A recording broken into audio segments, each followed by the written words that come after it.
remember several years ago, I was transitioning roles and I was trying to think about what I wanted to do next. And I was very interested in wisdom, and wisdom as part of an information retrieval continuum, which begins with data and then goes to information, knowledge, understanding, and wisdom. And there was so much information flowing, you could see all the value that a company like Google was creating and organizing the world's information. I was thinking about what comes next, and that would be knowledge, and what comes after that, ultimately, it's wisdom. And wouldn't it be interesting to work at a company whose products are oriented towards wisdom? And later that would expand, this notion of expanding the world's collective wisdom, leveraging social platforms, that would grow through a conversation I actually had with Fred Kaufman to expanding the world's collective wisdom and compassion, because I think both are worthy of pursuit, not one at the exclusion of the other. Is this right before the LinkedIn This offer? is before LinkedIn. Okay. And I remember one conversation in particular that I had with Fred. We were racking our brains trying to think about what kind of products or services a company could offer to expand collective wisdom, ultimately expand collective compassion.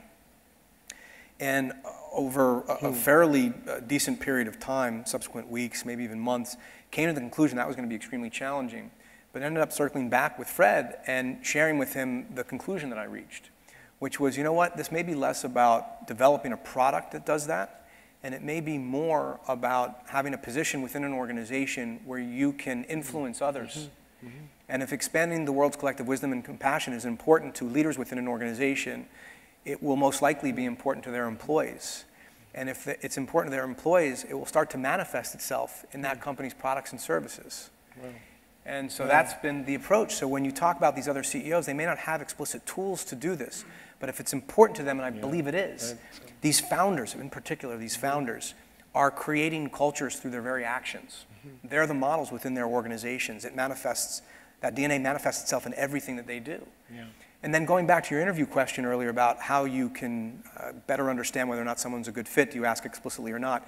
One of the things that's important to recognize is that when you are walking the walk, when you believe in this stuff so thoroughly that it's manifested in everything a company does, it attracts people of like mind. So it becomes almost self-selective in a sense, where people are coming in and they say, and this has happened multiple times, not only I read your piece about the economic graph and what LinkedIn's trying to accomplish, I read your piece about managing compassionately, and it really resonated.